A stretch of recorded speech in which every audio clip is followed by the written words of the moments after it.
Sir आपके पास आता हूं, आपके सीधा सीधा सवाल पूछता हूं नीरज जी। जो दिल्ली सीएम का चेहरे की बात मैं पूछ रहा था, क्योंकि अरविंद केजरीवाल जी ऐसे व्यक्ति हैं जो किसी पे भरोसा जल्दी करते नहीं। और अभी इनकी सहयोगी दल जो है कांग्रेस के एक वरिष्ठ नेता हैं संदीप दीक्षित जी, उनका एक बयान आया। उन्होंने कहा आम आदमी पार्टी में सिर्फ केजरीवाल जी ही सब कुछ हैं, तो इनके और बाकी जितने भी नेता हैं वो सब घरेलू नौकर की तरह हैं। ये सत्ता का हस्तांतरण नहीं है, ये कंपनी के शेयरों का हस्तांतरण है। यानी कि उन्होंने कहा सीधे सीधे तौर पे कि आम आदमी पार्टी कोई राजनीतिक पार्टी नहीं, एक व्यवसायिक कंपनी है जिसमें इस तरीके का काम चल रहा है। नीरज जी, किस नज़रिए से देखते हैं आप कि क्या ये बात कांग्रेस जो कर रही है वो सही है? कांग्रेस नेता ने जो कहा वो सही है? क्योंकि अभी तक चेहरे का खुलासा नहीं हुआ, और चेहरा मान लीजिए किसको बनाया जाएगा, कौन सा शक्ति चेहरा हो सकता है?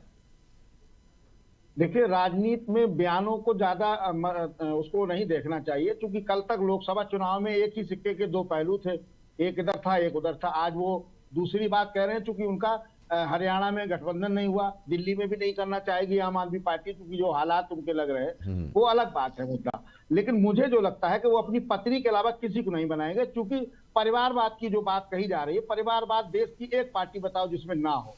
सारे राजनीतिक दल में है, केजरीवाल साहब के यहाँ भी हो जाएगा तो कौन सा उनका नुकसान हो जाएगा। उनकी पत्नी बनी रहेगी तो वो शीश महल, जिसकी अभी हमारे बड़े भाई चर्चा कर रहे थे, भारतीय जनता पार्टी के प्रवक्ता जी, वो शीश महल भी उनका पच जाएगा और सुरक्षा भी मिलती रहेगी और मुख्यमंत्री पद भी चलता रहेगा। काम ऐसे ही चलेगा जैसे जेल से चलता रहा था। तो मुझे नहीं लगता कि वो किसी भी व्यक्ति को बनाएंगे, क्योंकि नहीं नहीं नहीं सर, उन्होंने 15 दिन में सीएम हाउस छोड़ने की बात कही है, तो वो दूसरे को ही बनाएंगे, दूसरे को ही बनाएंगे। कोई दिक्कत नहीं सर, ममता बनर्जी की तरह झोपड़ी में रह लेंगे, 15 दिन बाद फिर आ जाएंगे, तो क्या कर लोगे आप? क्या कर लोगे? क्या समस्या? वो नहीं, समस्या ये नहीं है कि जनता, मैंने जो पहले कहा, जनता के मुद्दों पे नहीं जाएंगे, जनता की नब्ज पे नहीं जाएंगे, जनता की बात नहीं सुनेंगे, जनता के मन की बात नहीं सुनेंगे। तो जो हालत भारतीय जनता पार्टी की हुई कि 300 से आप 240 पे आ गए, तो केजरीवाल साहब भी समाप्त हो जाएंगे।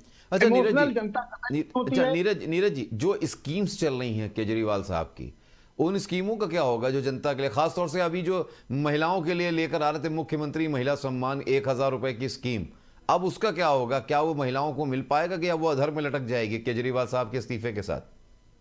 नहीं, अब वो स्कीम लटकेगी। चुनाव होगा कि नहीं होगा, पहली चीज तो ये डिक्लेयर होगा, उसके बाद इस पे बात करेंगे। लेकिन एक चीज जो भारतीय जनता पार्टी के प्रवक्ता ने कही, वो बिल्कुल सही बात कही, और मुझे लगा कि उसके प्रूफ भी मौजूद है कि दिल्ली में पाठशाला से ज्यादा मधुशाला की गिनती है। अब चाहे जब गिन लीजिएगा तो बहुत आपको आंकड़े मिल जाएंगे। और भाई साहब हमारे बता रहे थे आम आदमी वाले, उन्होंने स्पष्ट कहा कि हमने 20,000 कमरे बनवाए। हम बिल्कुल स्वीकार करते हैं, कमरों का अच्छे बनवाए, उनमें बच्चों को पढ़ने में अच्छा लग रहा है। लेकिन इस चीज को भी आप स्वीकार करिए कि पाठशाला से मधुशाला की संख्या बहुत ज्यादा है, गिनते गिनते थक जाएंगे आप। जी हमराज।